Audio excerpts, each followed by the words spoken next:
When you hear the name Sun Tzu, what comes to mind? A wise old master of war. A source for those motivational quotes you see plastered all over social media and in corporate boardrooms. For many, Sun Tzu is the ultimate strategist, the philosopher who cracked the code of winning. Entrepreneurs love to quote him, turning his ancient wisdom into bite-sized memes about crushing the competition. But this popular image misses the point entirely. Sun Tzu wasn't obsessed with the glory of battle or the thrill of conquest. In fact, his real focus was on something far more practical: avoiding war altogether.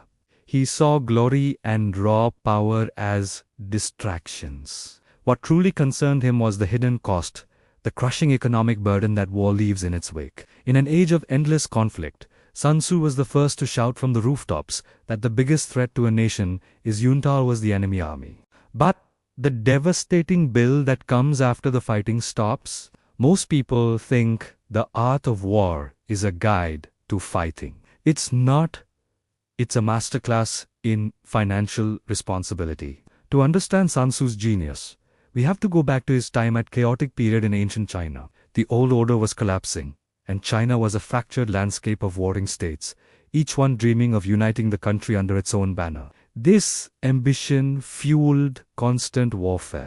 Armies grew from small groups of nobles in chariots to massive forces of conscripted soldiers, and the logistics were a nightmare. Feeding these armies, arming them, and moving them around pushed kingdoms to their absolute limits. War wasn't just a clash of swords. It was a full-scale audit of a nation's bank account. Rulers were essentially gambling their kingdom's future on every single campaign. The moment an army marched, the costs started piling up. Food, weapons, horses, and wages for everyone from cooks to blacksmiths. A short war could drain a kingdom's savings. A long one could bankrupt it completely, leading to famine, rebellion, and total collapse. This is the world Sun Tzu lived in. He wasn't some detached philosopher. He was a pragmatic advisor dealing with a national fiscal emergency disguised as a military one. Think of him less as a general and more as a modern-day CFO or risk analyst. Poring over the numbers and calculating the true cost of conflict, he saw that the way his contemporaries were waging war was not just inefficient, it was suicidal. A victory that leaves your treasury empty is no victory at all. This is why the art of war begins by calling war a matter of vital importance to the state.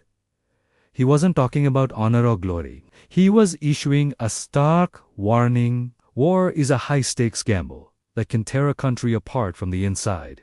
His most famous saying, "The supreme art of war is to subdue the enemy without fighting," isn't just a poetic line. It's a cost-saving strategy. Why fight a bloody, expensive battle when you can achieve your goals through diplomacy, intimidation, or clever maneuvering for a fraction of the cost? He also warned against long wars, famously stating, "No country has ever benefited from a protracted war." This is basic economics. The longer a war drags on, the more it costs in resources, lost productivity, and social unrest. Sun Tzu championed speed, intelligence, and psychological warfare because they were cheaper and more effective than brute force. His goal wasn't to win battles, it was to avoid going broke. This was a radical idea at the time. Before Sun Tzu, warfare in China was often ritualistic, more about aristocratic honor than practical results. But as armies grew, the economic strain became undeniable. States had to create new taxes, new currencies, and new bureaucracies just to manage the cost of their military ambitions. Sun Tzu saw this trend and declared the old way of thinking obsolete and dangerous. He treated war like a business decision, demanding a cold, hard, cost-benefit analysis before anyone even drew a sword. When we look at history, we see his wisdom proven time and again. The states that followed his principles, prioritizing intelligence, making smart alliances, and ending conflicts, quickly thrived. The state of Qin, which eventually unified China, is a perfect example. Through clever reforms and calculated aggression, it grew strong while its rivals bankrupted themselves in endless wars. On the other hand, kingdoms that ignored these economic realities, chasing glory at any cost, eventually crumbled under the financial weight. And this lesson isn't confined to ancient China. It echoes through all of history. Think about the Napoleonic Wars. Napoleon's ambition was incredible, but his constant campaigns bled France dry, leading to massive debt and economic collapse. His empire fell not just because of military defeats, but because his fiscal model was unsustainable. World War I is an even bigger example. Nations dove into a war they thought would be over in months, only to get stuck in years of devastating trench warfare. Britain borrowed so much money, its global financial power was forever changed. Germany's economy was so wrecked, it led to hyperinflation and the instability that followed.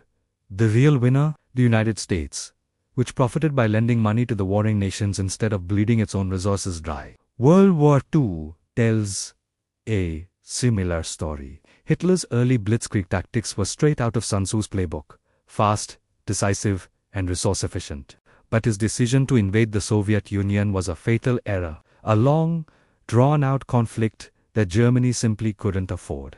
The Allies ultimately won not just by being better fighters, but by having stronger economies that could outproduce and outlast the Axis powers. More recently, the Soviet Union's disastrous war in Afghanistan in the 1980s drained its economy and helped speed up its collapse. The United States faced a similar trap in Vietnam, a long, expensive war that fueled inflation and public anger. And the wars in Iraq and Afghanistan have cost trillions of dollars, money that could have been spent on infrastructure, healthcare, or education at home. In every case, Sun Tzu's warning rings true.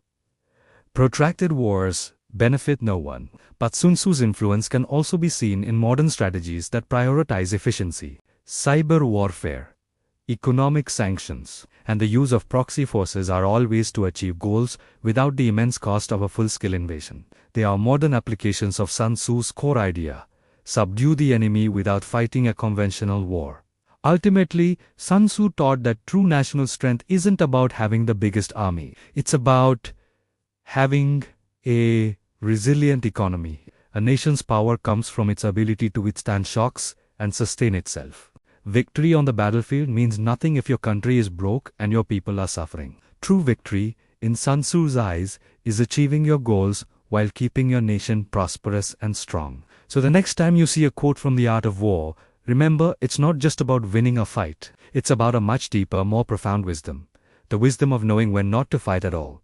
It's a timeless lesson on leadership, strategy, and the simple, brutal economics of survival.